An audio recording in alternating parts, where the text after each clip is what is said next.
Ngachang hor thanda iram ga phungli rakha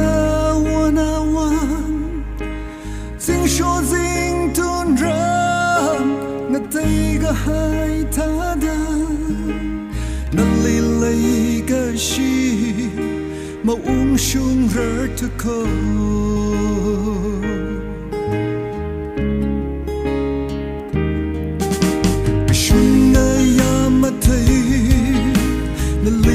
so ngai sho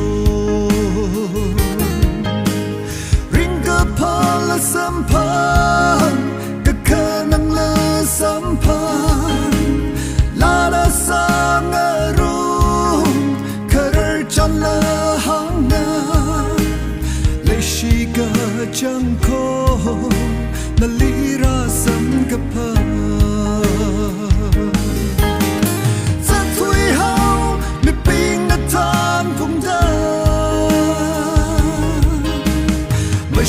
to iwi kamal koni karom sa ipay mahing haira kang asyan na vai hao iyama sa kangai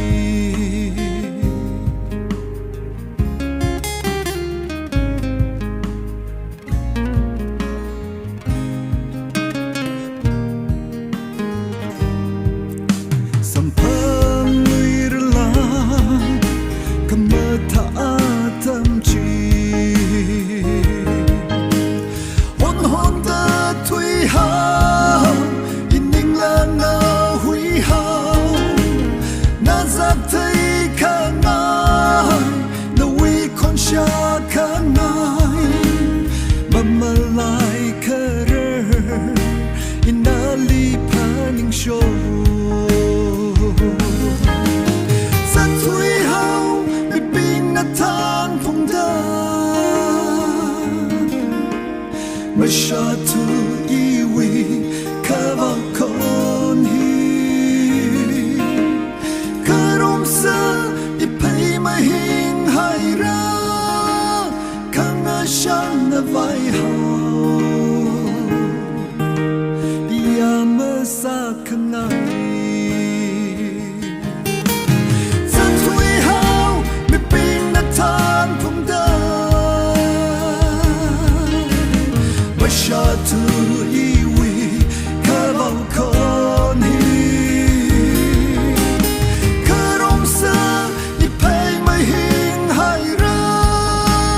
kang asyan na vai hao iyama sa kanai sa tui hao mi ping na tan phung da